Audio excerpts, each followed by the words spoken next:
just mind your language. Let's tone it down a bit. All right, so we have the pleasure of having our own Dr. Mike Meyer here, and he is the HAG's treasurer. So if you have dues that you need to settle up with him, just wait until after the presentation. So for those of you who don't know, Mike is a product of the Chicago suburbs and wanted to be a paleontologist, which explains a lot of our little virtual field trip that we took in the library. But started out your career in anthropology, closest thing you can get to at the time, right? Spent some time in Wisconsin, double major geology and anthropology. Then went down to Southern Florida to get your master's in geology. All right, and this is cool. Really into earth systems, material science, and statistical techniques, leading to an interest in big data geoscience, which we all love big data. Who doesn't love big data? All right, so I'll turn it over to you. Let's get the camera. We didn't do a camera check, so Oh, that's let's okay. see. Are you in frame? I'll just turn it a little bit. Yeah, you're good. Okay. All right, so thank you, everyone. So some of this work that I'm going to be going over today is very much possible by collaborations between my university, Harrisburg University, and the survey here. So you'll see some familiar names on here, especially when it comes to the digital twins for caves, which we're going to get into shortly. But what I'm here to talk about specifically is the use of a software called Engage. I'll go more into it, but it is a business suite of software. People use it for virtual meetings and stuff, but this is I think a very valuable tool for those who are interested in doing immersive virtual earth science sort of experiences. I know that that is something we are all very avid about, is field work and stuff. And of course, none of this is meant to actually replace it, but we can't go to the desert in 5 minutes, but on this we could we can't go to Mars yet, and that would be quite a long trip, but we could here to look at things. So this is a very very innovative project set, and we're very excited about it. Now, the digital caving project that is part of this is Pennsylvania CaVRns, so VR. See what we did there. And you'll see some of this show up again and again. But I want to just go over my outline of this. So what the heck is XR? So many R's. Why VR? I could do you one who VR, but I don't know if that reference goes everywhere. So we're going to look at different VR trip formats. We're going to look at the Engage platform, what is included with that, what you need to run that, how we use it for earth sciences so far, go through some examples of that, and hopefully go into some future opportunities. We will also have a sort of live demo as well, which hopefully will work. I'm only 87% sure everything will line up. So let's see. So what is expanded reality? So this is a umbrella term which encompasses many other reality terms, so things you might have heard about. So virtual reality might be one that you've heard about. So that is a subset that you go into a digital world. There's augmented reality. And there's mixed reality. Now, those can all sort of be a gradation on each other. So actually, you can think of it like a spectrum. So over here, I have sort of a frequency chart, if you will. All the way on the left is our physical Earth that we all actually live in and have to eat, breathe, sleep, do the usual stuff. All the way on the right is the digital Earth. Okay, so that is things like the internet and such. And then these are sort of stepped in between. So if we start with virtual, right? These are things that you usually need a headset or a computer. They take place entirely in the digital realm. So you could, if you're playing a video game or something like that, if any of you guys have played Beat Saber, it's sort of a lightsaber crazy exercise game. It all is virtual. There's nothing real about it. So then augmented reality is one that you guys might be a little more familiar with. The one that we use a lot at the university is our augmented reality sandbox. So that is a box of sand. And if you didn't have the projector and the computer hooked up to it, it would just sort of be a fun but plain box of sand. But what happens is we have a machine that can measure the relative distances to the detector so that you can make a topographic map in real time of it. And then a projector projects that information down. So as you move the sand around, you can shift things about. You can also utilize some really cool water physics, or you can make the water lava instead, or snow, or toxic sludge, or whatever. We utilize it, especially in our hydrology class, for when we have them sort of model out, like, well, how, if you built a subdivision, how would you account for proper drainage? Or like, oh, here's this subdivision already, why is there a flooding problem? We can do that in real time using this, but that utilizes the physical and like digital, but it's digital overlaid on something real. So it's real first with something digital overlaid. Mixed reality is maybe the one that doesn't get the most notoriety, but it is sort of a blend of the two.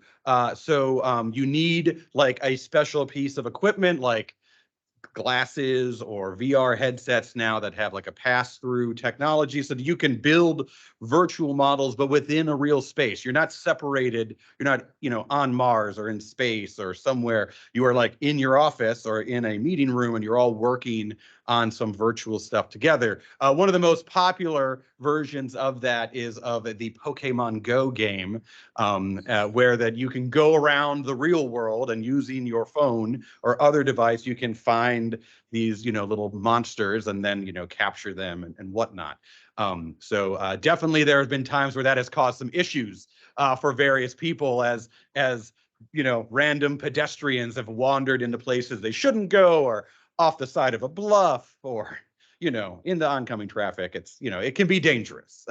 But that is a more of a meld of that, and so we often represent that as like a wraparound screen to someone's figure. And actually, the little icon I have up there is our Harrisburg University's Expanded Reality Task Force logo, because we usually like to think of ourselves more within that mixed reality rather than just one of them. We try to encompass everybody. All right, so the talk though today is about this Engage software. We're going to be all in VR today. Maybe the next time I come in and talk about, we'll be able to like do some interesting things with augmented reality and like an outcrop. We kind of need new headsets and new software for that, but it would be really neat. So VR as a concept has been around pretty much since people have really tried to reconstruct something they've seen. I think one of the best examples of it is the cyclotron. I think that's the name of it, in Gettysburg, right? So this is a painting in the round, and that's what it's supposed to give you, the feel that you are there experiencing the battle. So like that is a very early attempt at that, to sort of surround you with that sort of experience. Now, of course, the stereoscopes are maybe a more common one, especially familiar in the earth sciences. I know that like I had to learn a lot of things with, the stereoscope, and I have the map down, and you're doing all sorts of crazy exercises, and then you're also thinking, my eyes hurt after a while. So actually, Pennsylvania has a large history in VR. I know this is going to sound a little crazy, but we've been doing that using stereoscopes for quite some time. So this is a pamphlet on visual education from the Keystone View Company of Meadville, Pennsylvania. They made stereoscopes and were an early proponent of trying to get stereoscopes into every classroom. And in fact, Charles Eliot here, the president emeritus at this time in 1922 of Harvard University, was bemoaning that, American education, it's too booky. Everyone's just looking at books. They need to go out and do things and like see cool things. It's And as almost an advertisement, the Keystone View Company of Meadville, Pennsylvania, manufactures an admirable material for just this training. So that's pretty cool that we have been, as a state, sort of in the center of it for 100 years on that. And I also do enjoy that, like, pretty much you could take that paragraph and you could shove it in this presentation now, because I'd have a similar complaint. Like, there's too much books. We need to go out into the virtual area. So it's nice that it crosses the boundaries there. So let's take a look at virtual reality in regards to its formats, because especially in the earth sciences, any field-based sciences, they're early on, even 5, 10, 15 years ago, to say like, hey, we're going to take students out on a virtual geology field trip or something would get a lot of like rolled eyes or guffaws, rightly so. We've advanced a lot since then. So, and that's partly because of like the paradigm. Are we looking at it through a screen, so like a flat 2D surface? Are we looking at it through a photosphere? So like, think if you've ever had to like use Google Street View or something like that. Or is it like fully immersive, like we would have with a headset or something? Now, all of these formats, they have their pros, they have their cons, but let's kind of look at what's there. So, with this, we have kind of two sections, non-interactive and interactive. The first one is virtual tours that you all might remember. They're basically like a slideshow at times that you kind of just go through, and it shows you a picture and it tells you a little bit of something. We have a lot of photospheres and 360 videos. Those I categorize almost the same. Just a photosphere, right, is like a 360 photo, and a 360 video is just a lot of them put together in a line. So it can be basically the same. Interactive ones, these are more like virtual worlds, like games or something that they try to mimic things we would see in the real physical world. Now, you can have programs as well that take like photospheres and then amalgamate them upon the curation of whoever's doing them for a particular goal. So like, for instance, with this one, this might be familiar to some of you. This is the intersection of Paxton Creek and Asylum Run. So we use this particular one as part of a virtual field trip that can be accessed very readily. And you get a lovely little overview map and stuff on the top. And then the last one is block models. So these are digital twins, and that's where we're going to get at a little more down the line. So let's just take a look at these virtual field trips first. So a lot of these are, they're fun, but to like call them virtual is a little, I think, a little stretching it. Like, they are useful. There's nothing wrong with them, but like, there's some cases where I love this one from the Australian Museum. You can take a tour, which is basically someone that just took a bunch of 360 photos in their like storage. You can wander through like their collections and see the madness that is any, collection house. Like, I don't necessarily know what they want you to get out of that. I wandered through every photosphere they had, which was like 57. And I saw a lot of drawers. I learned a lot about drawers, in that there can be many of them.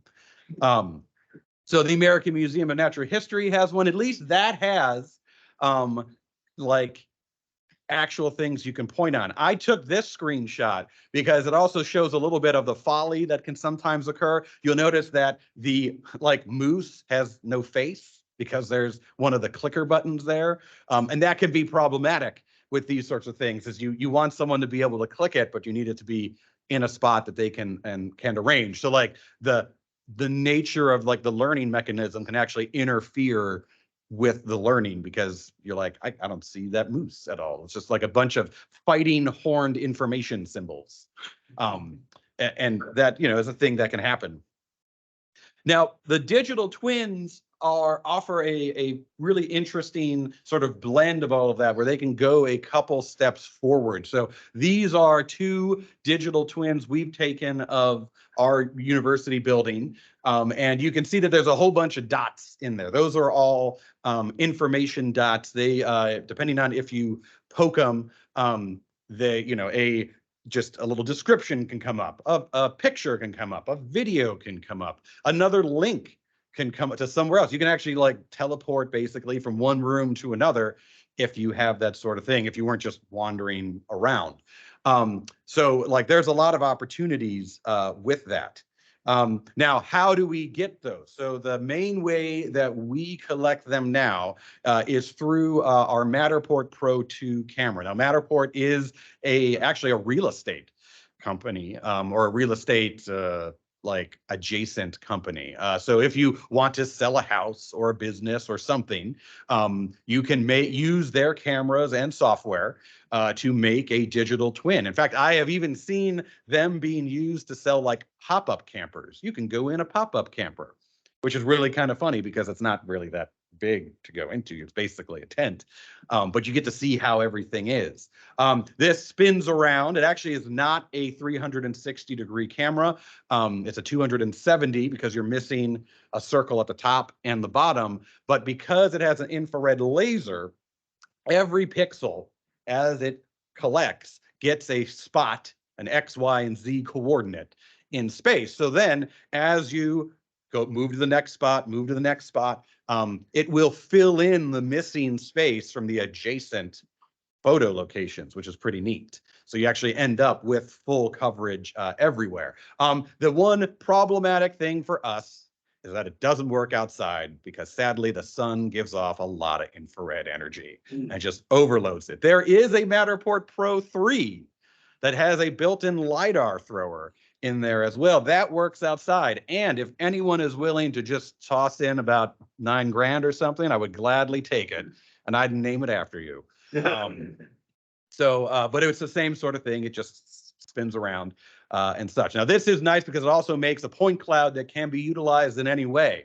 Now, speaking of point clouds, one of the pieces of equipment that we are slowly but surely getting is this handheld LiDAR device, which has been used already in Italy and a couple other places in Europe to scan caves. And it's much quicker than like sitting, waiting for something to spin, waiting for something to compile, and then moving on. In this case, you can just wander around with it.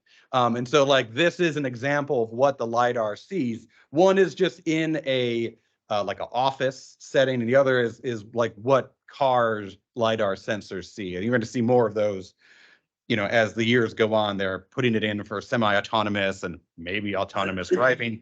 And you can see that it's basically just using these small laser pulses to make a map of the environment around. Now, part of the issue is that you can hopefully see that there's a lot of dark there. It's purely line of sight with these. So like it can only see what bounces directly back.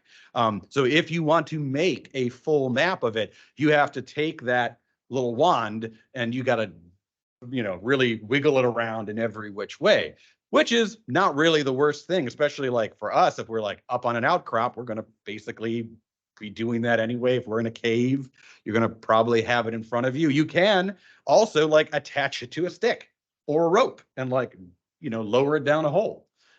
So, you know, you can do things that, you know, a tripod-based mount can't. And so hopefully we'll be getting that and being able to test out some really cool things. It also does have cameras, though it is kind of yet to be seen, especially in dark environments, how well those work.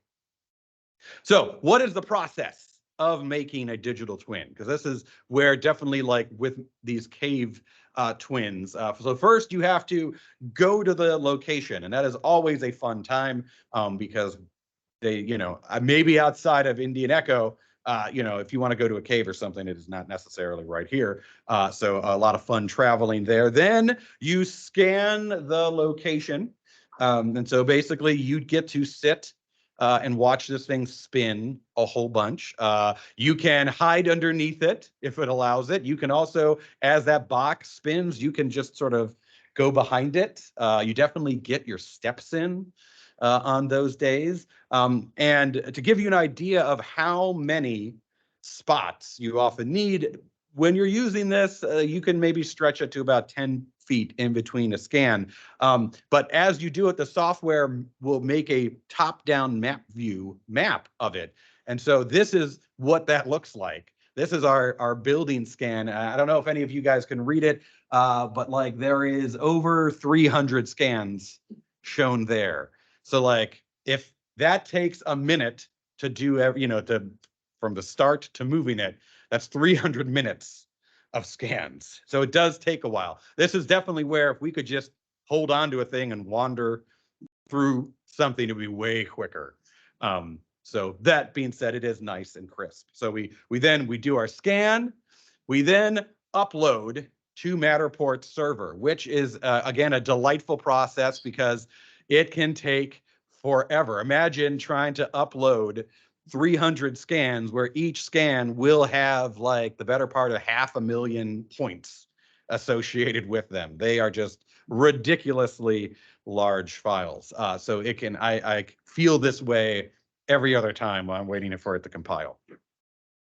So then you can get to edit your matter tag. So like you can put all these cool links and stuff, and inevitably like that can be either very smooth or it can be like you want to like burn something because it's just trying to deal again with the bigger the digital twin, the more space you have, the more you have to do. It just gets crazy large sometimes. So then finally, after all of that trouble, you can actually publish and share it. And that's actually very easy. That's pretty much you just hit a button and it goes. And so then you can have people go and immediately tour. And that's actually the last part that's really nice is that once it's done, you can view it in almost any format. You can view it on your phone, on your computer. One of the neat things, this is from Rupert Cave, which we were just in.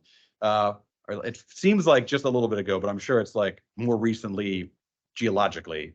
But you can see on the bottom right, if I'm add a little arrow there, whoop, there's a little mask screen. So if you have a VR headset, you can open up your browser in there just like you would on your phone. You hit that little button and then you are in the cave and you can basically wander around as you will wherever, which is a pretty cool thing. Because at that point, that's a really easy thing to share. Like if someone wants to go see what a cave looks like there you go. Send them into the depths, but they don't need to leave their kitchen.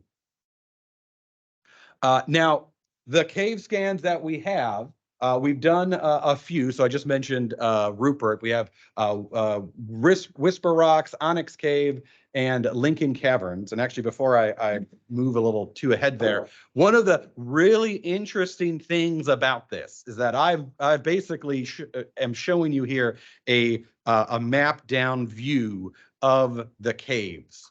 And so these, of course, are a lot more detailed than our traditional sort of sketched ones. And it's a really interesting perspective to look at the structure of a cave, but from the rock.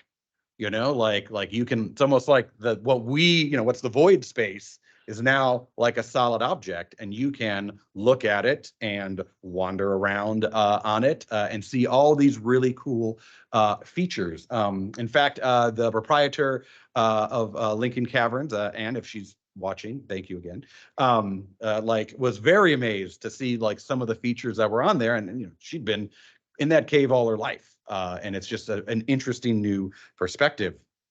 And so this also is, I've just put this up to show with Lincoln Caverns, we can link to things that they've put on, like, so they have a little video about their flowing Niagara and stuff like that. You can do that. So if you send people into the cave tour, it can be, not just a cool, we're like spelunking, but we're still dry. But you can actually go and see other things. Now, one of the reasons why this is so interesting is that there's a bunch of different ways to view these spaces. So you guys have been seeing what they refer to as the floor plan, but there's also dollhouse and 3D space. So 3D space is if you're in there, like wandering around, but dollhouse is my favorite, and that's where you get to manipulate it so that you can look at every aspect of it. And to give you an idea of what the difference is, so here you can see dollhouse. This is of Lincoln, and you can see again like this is tilted at an angle so that you can see like where the cave mouth is. It kind of goes down into some of the other chambers, floor plan right there, and then the 3D space of it as well. So like it gives you all these really, really cool perspectives that you wouldn't normally do, because like if you're going to go view a cave, you go into a hole in the ground and you don't really get to like, you know, manipulate it at all. So this is a really interesting way to go about that. So that then leads us to Engage. So Engage is, again, a business software suite, but we've sort of hijacked it for our earth science means. So like what this usually means is that we have a whole bunch of VR headsets. These are all Quest 2s from formerly Oculus, now Meta, Facebook, whatever you want to call it. And we have used these consistently over the last couple of years. We do a lot of summer camps at my university, a lot of outreach. We use them in earth science labs. Actually, this weekend, they're going to get used for a demo at Harrisburg's Hispanic Heritage Month. So if you want to have a try on it, you can go see them. Next week, also, we're using it in the oceanography course to take a bunch of students down under the sea.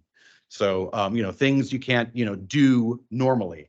And so it really gives a lot of opportunities there. Now, again, Engage itself is kind of its own metaverse. So like Facebook has its own metaverse. A lot of the other headset companies have their own special little verse of some sort. These are a business one. They wanted a very separate, very limited amount of people to come in here. So like, again, the main people that are interested in this are usually businesses or maybe some large universities. These spaces that I'm showing here, these are from their education square. So they have, you know, these various spaces that anyone can go into that these portals will take you to. So we're like going to have one soon with Harrisburg University. But also you can bring anyone into these spaces as well. And so we're going to give now a live demo of that. So hold on, because you never know what's going to happen here. So give me a second.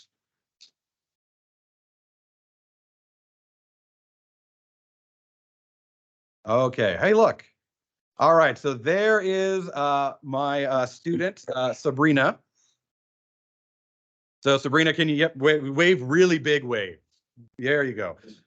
So so you can see her virtually here. And I'm gonna get up a little closer to her. So if I don't know if you can, Al's trying to make sure we can see. I don't know if the camera can go in that direction. Maybe a little. Yep. You actually see that she's just in the back sitting. So anyway, this is the great part about technology, right? This is why we all like rock hammers. Very easy. One end's the pointy end. You don't have to worry about anything else. So, what I'm going to show some of the things that you can do. Right now, Sabrina, can you go over like to the table and like grab? There's an oversized rock hammer. Tell me if you can grab it. This is where I might not have. Oh, there you go. Well, can you grab it with your hand and not just with the clicker? Maybe. Well, you could grab the coffee cup if that works, or maybe the fossil. So there's a few different ways to grab things. But either way, you can pick some. There we go. Here, so come on over by me then. So you can see that is I think that's a Nautilus shell. So obviously the rendering I'd have to check on. So we can pick up, if you want to bring maybe one of the rock samples over, that could work. So we can bring in any sort of 3D object, which is really nice. And there's a lot of museums worldwide that freely give out 3D models of real things. So like we want to go over ripple marks or something. we can do that. If it's easier to, Sabrina, to just grab it with the clicker, then just do it. There we go. And so you can see like the resolution on some of these is really nice, right? Like there's sub-millimeter resolution on a lot of these models, which is for any of those of you who were demoing it earlier and you wondered why it always took a long time for things to load, it's because I wanted to use really high res models. I will not apologize for high res models. You can have students, readily interact with things. But Sabrina, let's go over by the how to excavate a fossil. So we've like set up a little like fossil dig site over here. And you can see again, there's more stuff. So there's like a trilobite and a brachiopod, a bunch of brachiopod stuff. And just some other things. Sabrina, can you demonstrate how you would annotate or draw on like that poster? So this is something that you can't do in real life. You can't just draw on things. That would be bad. But here we can do that. So Sabrina is going to demonstrate how this works. So you can see she's circling, whatnot. Make it a little thicker if you can. So you can adjust the color, the thickness, see? So if you are like going up to a outcrop, now you can wander over and be like, all right, guys, look at this, look at that, sort of thing. Here, Sabrina, I'm going to go over to this anticline that I've put here. Again, a very lovely anticline, which people have. This is, again, a model, a real one. But say like Sabrina is a student who is interested in some other stuff because this is a big world. One of the neat things I can do is I can, as a host, be like, hey, we need to look at some rocks over here. And I can summon people.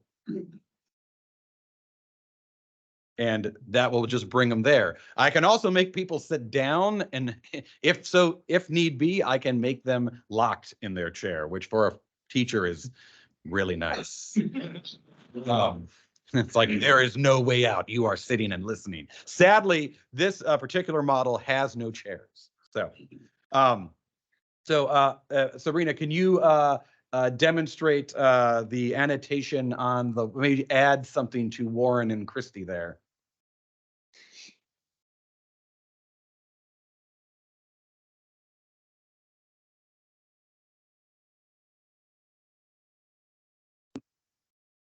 Aw.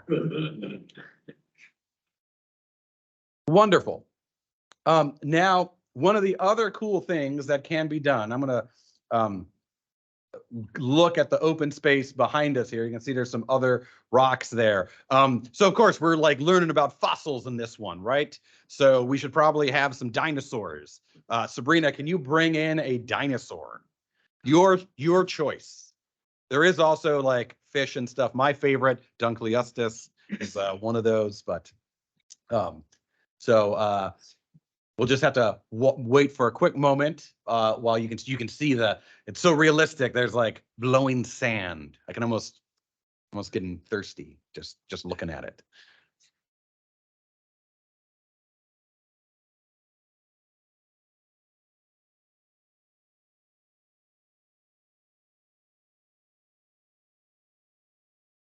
So you can alter the size. So like, whoop, it's a little tiny T-Rex.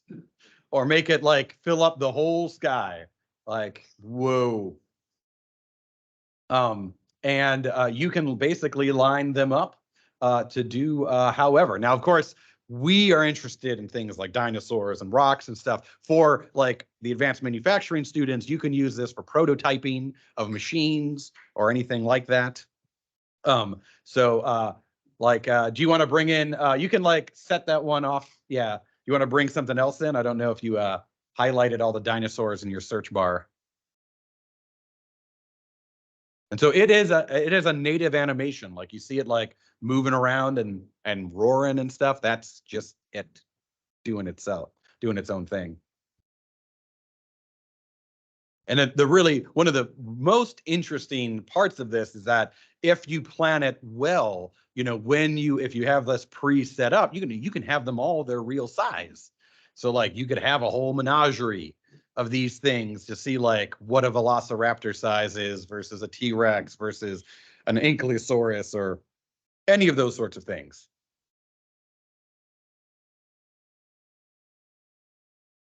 Too many dinosaurs to choose. Ah, there we go.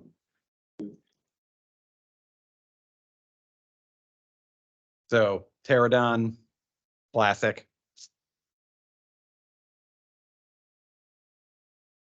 All right, I'm gonna just go to one last part in here, and then I'm actually gonna show some of the other features. Oh, what's over there? Oh my gosh. So sorry, I had to put some of that in there. So because why not? So now one of the interesting things, right? I've had us all here doing this rock stuff, but like, what if we want to do something else? What if we want to look at like Mars, right? I brought that up. I was just showing my intro to geo students yesterday. They were studying for our exam 1, and I tried to trick them a little bit. I showed them sedimentary rocks, but from Mars. And so like, if you want to do that, there's all sorts of materials, right? We now have 3D models of features on Mars because the rovers had like gone around these objects. They've been able to put these pictures together. We can like do something like that. So we have a whole range of places we can go. So as an example here, this is just some of it. We have like an expo hall, a snowy river, rooftop garden, an island forest, like all sorts of things like that that you can pick, including like Mars. And it's very easy to go to. I just click, hey, Mars. I will, of course, have to download it because I haven't been to Mars in a while. They usually update it, these locations every now and then. And of course, when I'm giving a talk, that's exactly before when they were going to have to require an update. So we all travel through.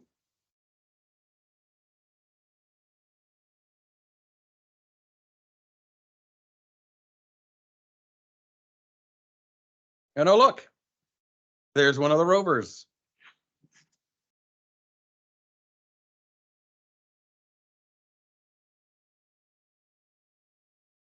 And there's Sabrina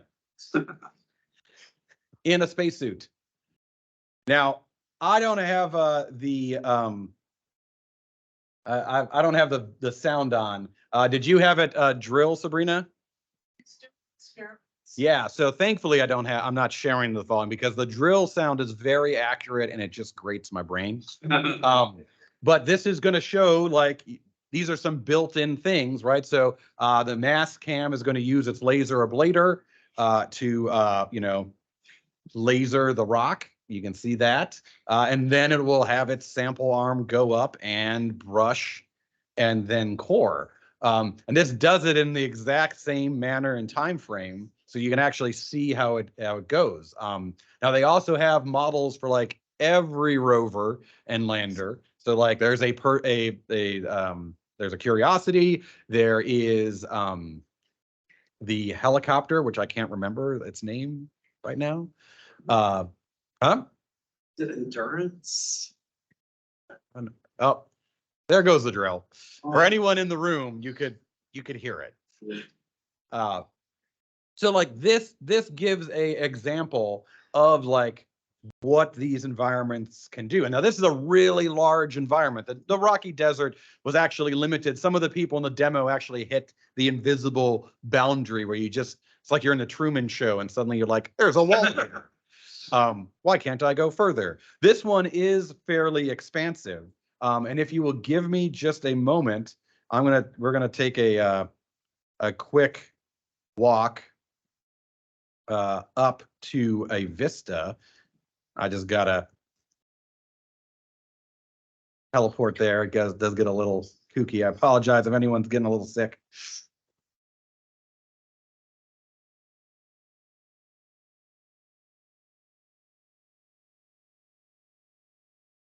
but like this is the whole of this particular crater that we're in. So you can see that there is the rover is somewhere down there. There we go. It's actually in the middle of the screen, a little silvery dot. And you can see we have our background, and then this is the actual place that we play in, and it's quite detailed.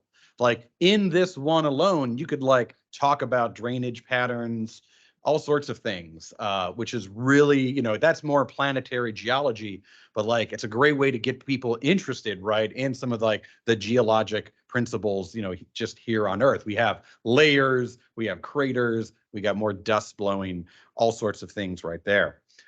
So this is a very interesting way of doing stuff. Now we also have just as one other location, and this will be my final location because I think I'm starting to run out on time. No. And that is the 360 video room. So what this allows you to do is any 360 video that either you have or like exists on YouTube. If you have the link proper, you can go into that video. So let's see, I'm gonna go to Angel Falls. That's usually my default one. So if any of you guys have seen the movie Up, they go to a plateau in Venezuela. We are going to go to that plateau in Venezuela. Now, this particular one is run by a company called Air Pano. They basically have taken a lot of drones places so that you can kind of like see cool things. And hopefully this will work, because definitely there are times when my Engage software and Teams act up a little bit. Sabrina, can you see anything right now?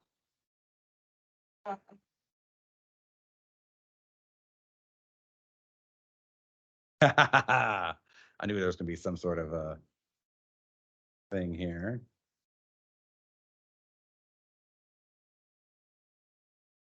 See, it says we're doing stuff. So I might have bitten off more than I can chew on that one. But let me go to content then.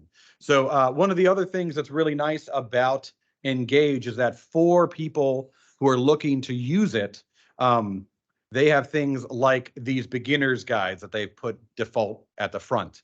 So like if you want to be able to see, you know, like how this works, you can send the whole class in here. Every room that we've been in, which are these scenes, can hold like 50 people.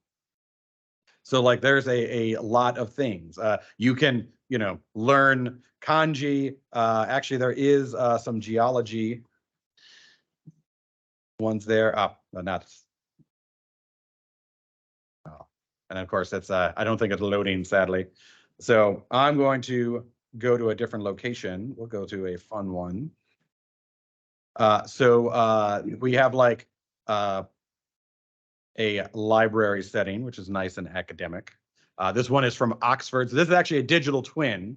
And that's something that's really neat, right? Those caves that I talked about before, we can go and make a digital twin of that and pop it in here. If it weren't for the fact that I really don't trust the bandwidth currently, I would have us go in one of them right now. But this is a digital twin that has been slightly rendered of a library at Oxford.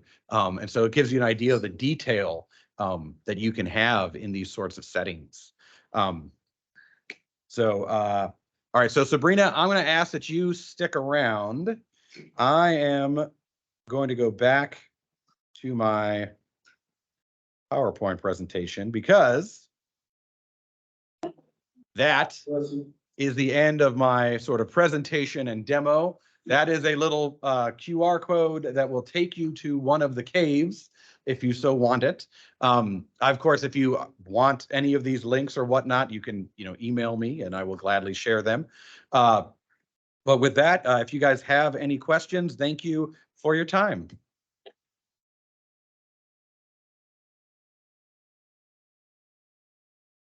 So, Mike, I don't think you introduced Sabrina, but we have some other students here.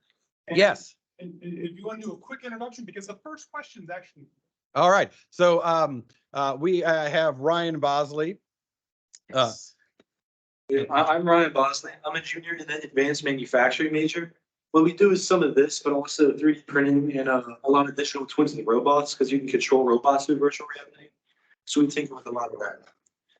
Martin, please introduce yourself. My name is Martin Johnson. I'm also a junior at Harrisburg University, and my major is advanced manufacturing. I focus on the robotic side of things, but I am branching out to stuff with digital twins, virtual reality, and augmented reality. And Sabrina, introduce yourself as you got brought in. Sabrina Wild, senior environmental science student. Wonderful. All right. Thank you, guys. They were integral to our demo earlier. So the question from online, this seems like a really neat addition to courses. What has been the student's response? So you guys want to, I mean, Who wants to go the question was first actually there? directed to you, but I But- thought about. Sabrina, how many classes have you had in VR? I mean, I haven't had any in it, but in junior last year, we did one day, it was kind of a spur of the moment. We went into the VR sense, and we just kind of explored around it. We went to Mars, the like virtual campus that they have set up for each year. That kind of is our like and environmental science. How did I get started with this? Well, I said to him one day, "Hey, you want to do VR stuff?" And he kind of just was like, "Great, cool, let's do it then." So that was a good like time in it. Last year.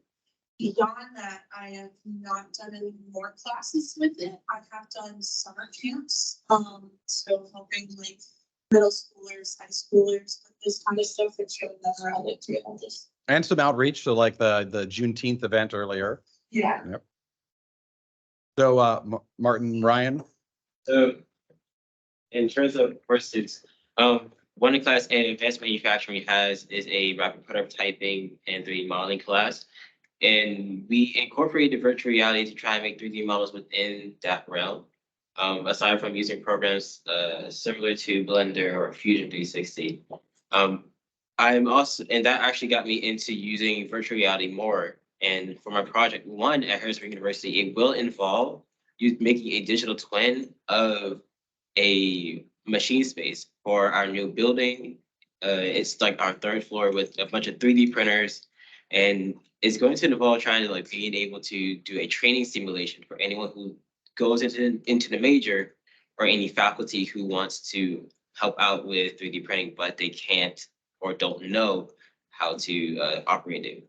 It allows everyone to do it remotely. So you can probably get one of the the MetaQuest 2s or a MetaQuest Pro and pretty much like be in the room, but also like operate it between the virtual machine that from virtual reality and being there in person. And just as a quick thing, so Harrisburg University, for every student to graduate, they are required to do an internship and a project 1 and 2, which is basically a bachelor's thesis, but they've split it into 2. Ryan, real quick. All right. So me and my friends, project 1 for our graduation, me and my friends 10. We're gonna be building a robot that uses artificial intelligence, but we're able to train it in virtual reality. So, or it has a digital twin. Well, I guess it wouldn't be a digital twin. We make it and put it in to a 3D program and train it before it gets out into the real world. So it already knows its program and knows what to do. So we plan to do that and put it in a VR realm just to add on top of that. So you can train robots before they're programmed in the real world so that they already know what to do. And Ryan has been a TA for some of our summer camp stuff as well. Yeah, exactly. I guess, should I answer that a little just very quickly too? I generally think the students enjoy this technology. So there's my quick answer. I got another question from online. Is there software that can allow one to access virtual locations that would work on a personal computer that you might have at home? So actually, Engage is free for anyone. You can get a free account. You just go in and register. Not every feature will be available, but basically everything I showed you here will be available to you. You can go into their metaverse space if you want. and poke around. There are some other softwares out there, but there are a lot of basically Google-based sort of stuff, and they mostly photosphere. So like think Google Earth or Google Street View. Questions? Open it up to the audience. This group had a lot of demoing, so they've already like, yeah, we know how some of this works. They're all old hats at this now. Yeah, and so I guess it says something about my constitution because having that headset on a little too long, I'm starting to get nauseous. And I thought, oh, well, that's pretty common. I was asking other people when they took it off, and no, I'm fine. All right, so that was me. I guess. We have It wasn't. Too, that's why I'm sitting and not standing. Okay, good. Because glad I I'm not the was, again, It wasn't just you. yes, there is definitely a gradation, usually kind of age related. Sometimes I feel a little bad about that. The Matterport camera data collection is just a relative coordinate system, or can you tie it to a physical world? So you could tie it to a physical world. There are a lot of options for what you can do with that. So the camera has a built-in GPS collection for it, and often the cameras that have it do that. So not only is it taking in, like trying to make a twin of its space, but it knows the actual location of each spot and which way is north, which is key. So then depending on what export you do for that point cloud, it can get, you can toss it right into ArcGIS or something, and it will put it in its proper location, which is one of the reasons why if we can get like the handheld LiDAR to do like cool cave stuff, we should be able to just readily export that in to another program, which will then put it right where it should be within the subsurface. Just want to add one thing. Anybody can use the VR. I don't have stereo vision. I can't do stereo pairs, but I had no problem at all with this moving around. I could see my 3D in it, no problem. And I didn't get sick. And you were using one of the less fancy ones. Yes. Al got the fanciest we have for the moment, so.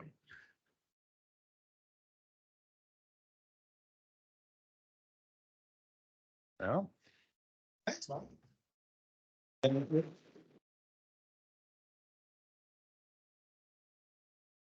Right, so some announcements. I forgot to mention, for those of you who are here, we have some free publications, please. Take some. But I want to announce next month's meeting, Sean Cornell from Shippensburg is coming in to talk about River Bluff geology. So look forward to the announcement for that and the registration. Another thing I wanted to ask of you guys is, so last month I sent out the PDH certifications, the certificates, that's the word. If you expected one and did not get one, let me know. So we're trying out a new process. See blank stares. Did anyone get them? I know I sent yours, so that means there might be some quirks here. So it actually came from a headless account, which is just for hags. Okay. So yeah, let me know anyone who did not receive one, who expected one, and we'll see what went wrong. So the plan is that after this, as long as you signed up and as long as you registered with your PG number, then I'm going to be sending that out. And I plan on doing that like the weekend after the meeting. So I want to get it out right away so we don't forget. All right. So with that, I think we are ready to conclude. And thank you all for coming, and thanks